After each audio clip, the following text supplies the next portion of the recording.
Today, we're going to talk about 7 specific financial goals you want to achieve by the time you're 40. With the average life expectancy around 80, what you do in the first half of your life will largely impact your quality of life in the second half. If you're new to my channel, my name is Anna, and here we talk about money, travel, and language learning. If these topics are things you'd like to learn more about, I'd appreciate if you hit that like button and subscribe. Now let's get started. The first financial goal is to define your ideal lifestyle. We spend our earlier years trying to figure out who we are, who we want to be, and what part of the world we want to explore. In this time, we learn what things are important to us, whether that means living close to family or retiring early and taking on more adventure. You may have thought that getting that flashy sports car or having a nice collection of designer purses or living the fast-paced city life was important to you. But later you might realize that the rat race wasn't for you, and buying expensive things to try to impress other people didn't bring you as much joy as you thought it would. And now just spending more time reading, relaxing, and just getting away from all the noise is just more your pace. Once you figure out what is important to you, it makes it easier to say no to things that don't bring you joy, and taking that extra money to invest in things that do bring you joy and more quickly reach your financial goals. Sometimes it helps to write down what your ideal day looks like. When you put the ideal scenario on paper, we can get a clear sense of what we want to achieve. This will help you achieve your target now that your target is more clearly defined. The second financial goal is to clear out as much debt as possible. Try to get as close to zero in debt, except maybe your mortgage or mortgages if you have rental properties. It is in our 40s that we start to see a sudden increase in our responsibilities.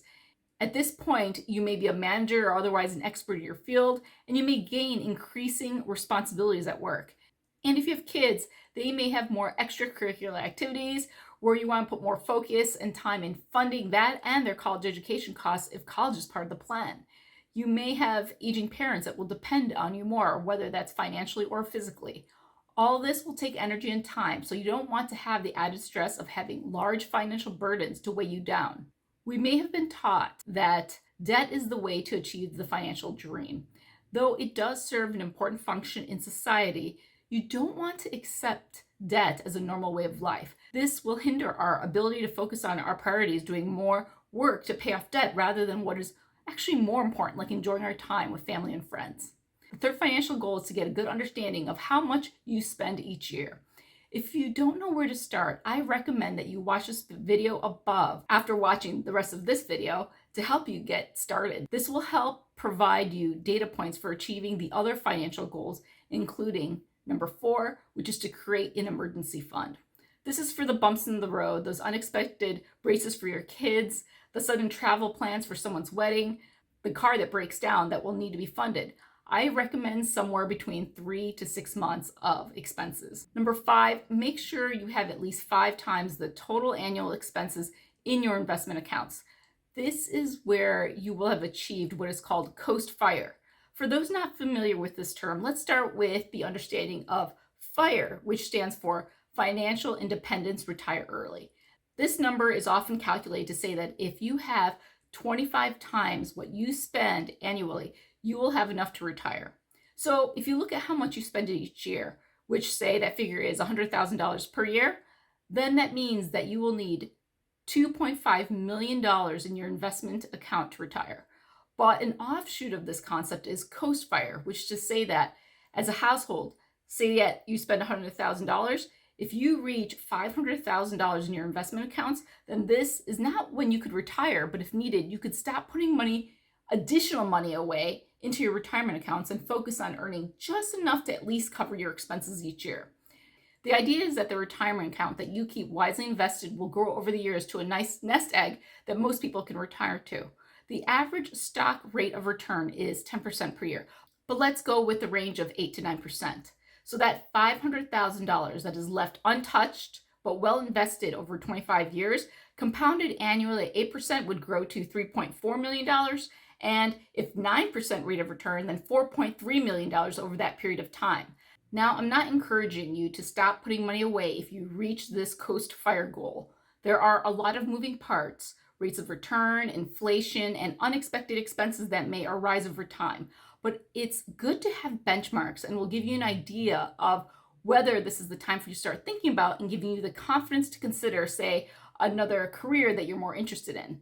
It will allow you the freedom to earn less while exploring other priorities and interests. Just so you see how powerful compounding is over the years, let's say you breeze past 40 and now you've hit the age of 45.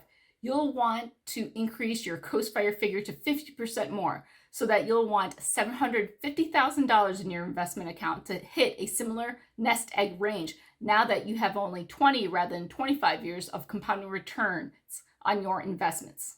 And if you're age 50 with 15 years from the age of 65, the F.I.R.E figure number would be $1.1 million. You get the idea.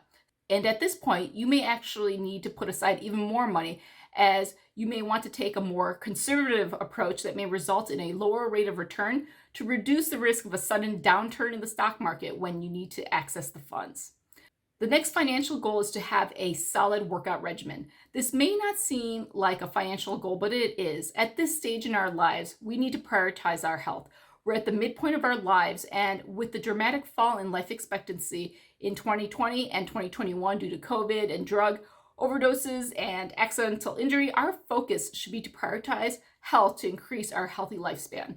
To learn more about this, you can watch my video provided above about healthy millionaire habits. One quick ad though, for those looking for a new sport to try.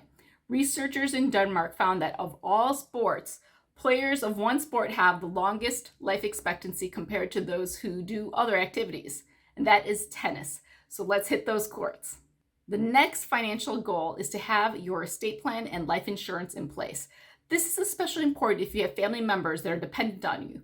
You'll want to make sure that your family members are well taken care of should something unfortunate happen to you early. Plan ahead and meet with a reputable estate planning attorney. Just get it done. Thanks for watching, and don't forget to like and subscribe. See you in my next video.